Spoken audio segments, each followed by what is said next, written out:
parle que de ça, la Française des Jeux est poursuivie pour tromperie, escroquerie et publicité mensongère. Tout ça à cause de vous, Robert Riblet.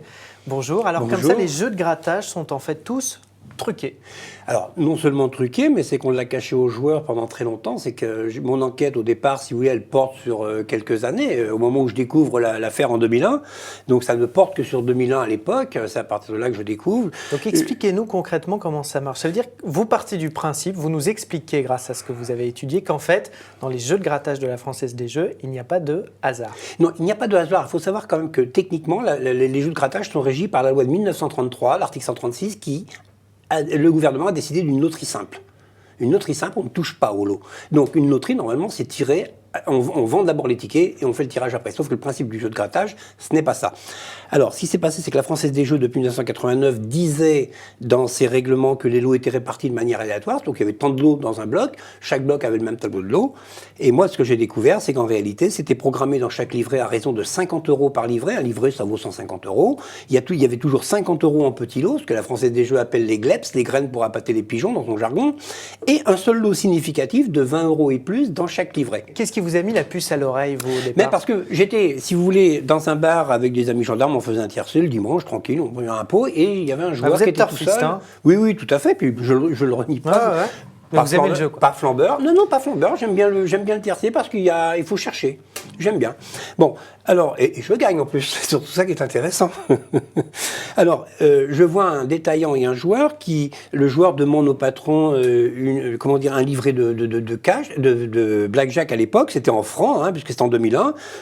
Le patron ouvre une borne, il met une feuille avec dépenses recettes, il donne 2 tickets, le type n'avance pas d'argent, il perd, il reprend 2 tickets, on met dans la colonne dépenses, etc. Après, il gagne 50 francs, ça va dans la colonne recettes.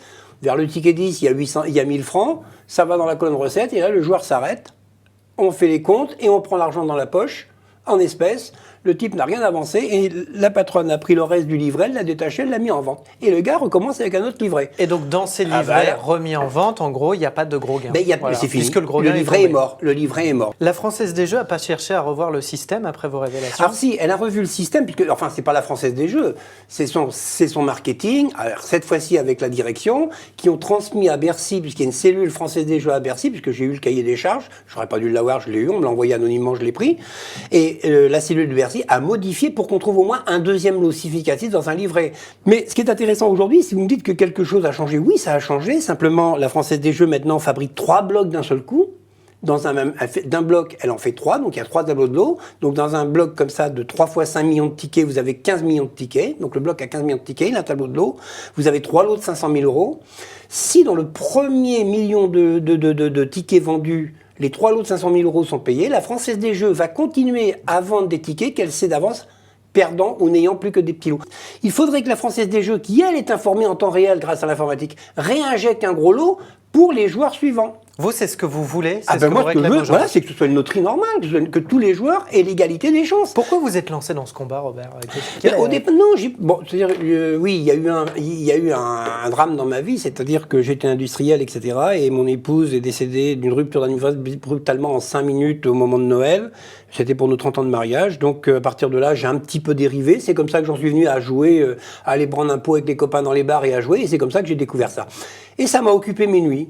J'étais devenu très solitaire parce que je me remettais pas du drame du décès de mon épouse, et ça m'a occupé. Je me suis mis à informatiser, et puis ça m'a occupé. Mais au départ, je n'ai rien contre la Française des Jeux. Je lui ai écrit cordialement. Je lui ai dit, voilà, vous avez une faille dans votre système, il faut modifier ça pour enlever les brebis galeuses dans votre réseau. Elle me répond, je vais vous attaquer en diffamation. La direction qui me répond, pas la circulaire joueur. Elle dit, on va vous attaquer en diffamation. Donc à partir du moment où on me dit, on va vous attaquer en diffamation, je n'ai pas trouvé une faille, mais quelque chose qui était voulu. Vous vous êtes senti à un moment menacé par vos révélations? Alors oui, il s'est passé des choses bizarres depuis que j'ai ce dossier. Un soir, ça s'est passé dans le 17e, on m'a invité à monter dans ma voiture et on m'a dit qu'il fallait que j'arrête mes conneries, et on m'a donné le nom de mes enfants, etc. Donc j'ai protégé ma famille. Mais moi, personnellement, je m'en foutais. J'étais déjà dans un état, j'attendais de partir rejoindre mon épouse, donc je m'en foutais complètement, on pouvait me menacer. Et puis un peu plus tard, on a tiré sur ma voiture. Alors, j'ai appelé les gendarmes qui ne sont pas déplacés. Donc, j'ai dû aller à un commissariat. On a constaté j'ai porté plainte. Au bout de 6 mois, l'affaire était non-lieu et personne n'est allé voir s'il y avait des balles ni quoi que ce soit. On a quand même il y a encore les impacts. Hein. Donc, vous voyez, j'ai le dossier et les constats de police. Donc, vous voyez, oui, je ne peux pas faire de lien avec ça, mais il ne m'arrivait rien avant. Qu'est-ce que vous allez faire, Robert, si vous obtenez gain de cause après?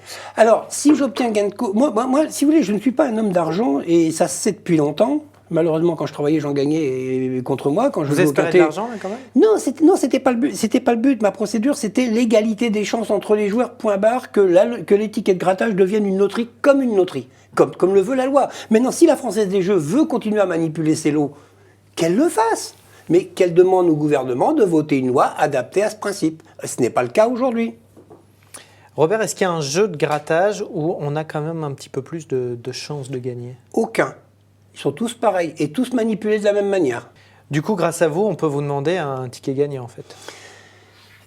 Je pourrais le faire, je ne le fais pas. D'ailleurs, la Française des Jeux a demandé au juge si j'avais... Non, le juge avait demandé à la Française des Jeux si j'avais profité du système. Elle a répondu que non, parce que je n'ai jamais profité du système et je ne le ferai jamais. Si demain vous gagnez en grattant? Mais j'évite de gratter. C'est mieux déjà. J'évite de gratter. Moi, je fais mon tiercé. Là, j'ai fait mon tiercé, je l'ai dans le désordre, il ne paye pas aujourd'hui. Il paye 8 €. Il est neuf, ce Vegas? Non, alors celui-ci, non, il n'est pas neuf. Il remonte. De temps en temps, j'en achète un vous l'avez pas pour gratté? Contrôler. Mais j'ai pas besoin de le gratter, moi, je connais le code. Il n'est pas gratté. Il est nul. Celui-là, tiens, vous voyez, regardez, pour vous dire qu'il est nul, voilà. Il n'est pas gratté, je vous le donne, vous le recollerez, vous le gratterez. Et s'il est gagnant? Ben, ce sera pour vous.